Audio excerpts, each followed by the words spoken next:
Welcome to Business Reporters supporting SMEs campaign hosted by the Telegraph Online.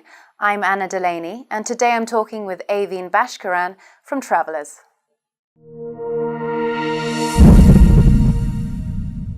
Good afternoon, Aveen. Good afternoon.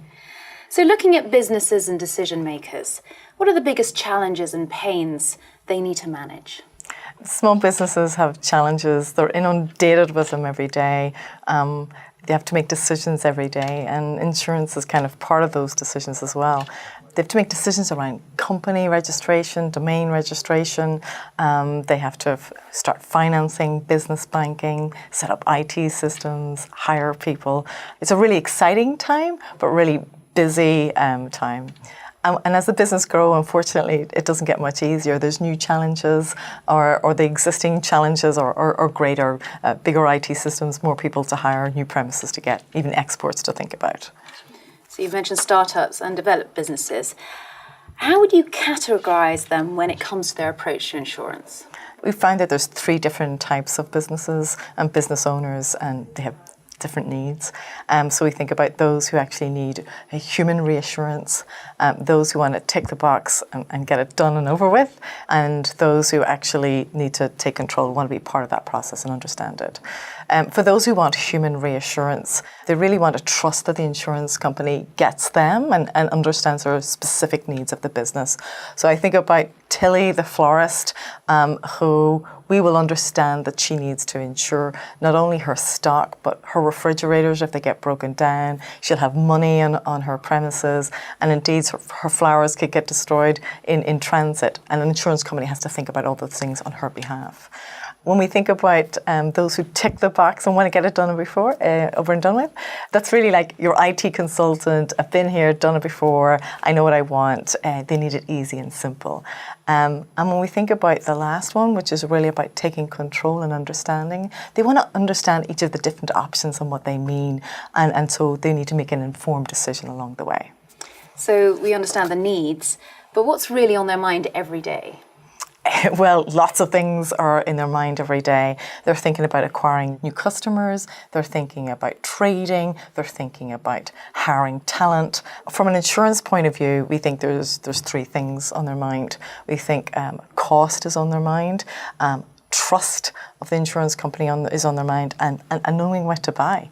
From a cost point of view, they really want a product that's tailored to them. So exactly, they only buy what they need. From a trust point of view, they want to see the transparency of what they're buying and have the confidence in the insurance company. And from a knowing what they want to buy, they want to understand each of the different options. They want to understand their business, what the risks their business is exposed to, and what protection they need to put in place and why. So with all these concerns, challenges and pains, what can insurance do for them? So when I think about insurance, I think about optimism. There was a quote from Richard Reed, the co-founder of Innocent Drinks, and he talks about optimism isn't the belief that everything's going to be okay, it's the belief that it's all worth it. And insurance is like that, it's worth it. When you're setting up and developing a business, it's a journey of confidence, and insurance can be part of that journey. It can be a positive step forward on it. It's also about that badge of success, right? Because you've obviously been through the first few steps of setting up your business and you're buying insurance, and you know that somebody's behind you as you grow.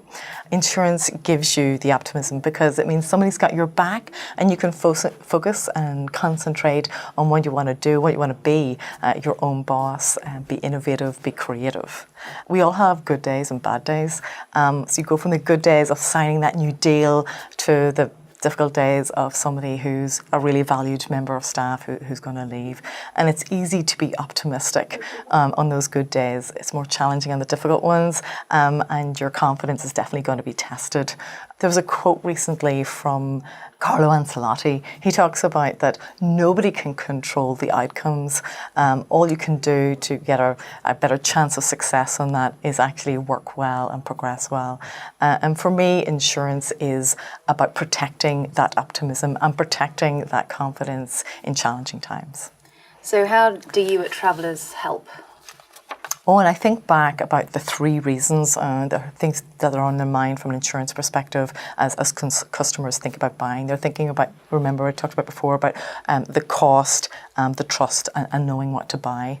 From a cost perspective and Travellers, what we've done is we've created products that are tailored and you can buy just what you need and you can see how the cost is broken down and you can buy those options.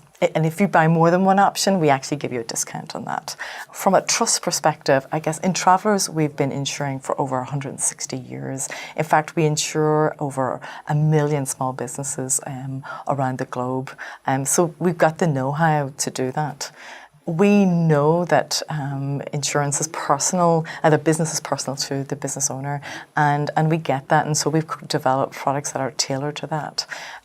We also have, in the time where you need to make a claim, we also have claim specialists who are going to get you and the team back up and running, the business back up and running. Lastly, around the knowing what to buy, we've created, for those who want to buy online, we've created a journey there that uses language that makes sense to a business owner, the minimum amount of questions. So as they go and make those decisions, they're informed and in control of that. So you've already got an established customer base. What are your experiences of that, and what kind of background do they have? Yeah, we do indeed, actually. We find that they fall into two broad categories. The first is really around the professionals, technical services, financial services, business services. So think about your IT consultant, your accountant, your lawyer, etc. And they're really looking at professional indemnity, and that covers them for the advice that they give as part of their profession, but they also look to buy things like employers' liability, contents insurance. The other broad category is really around retail and personal care. So on the retail side, it's like clothing retail, it's florists, it's then beauticians and hairdressers. And what they look at really is around stock and looking at insuring that stock from theft or damage. But they're also buying things like public liability, legal expenses, and property if they own the building. And looking ahead into the future, what are the strongest trends for the insurance industry? We definitely see a number of things happening.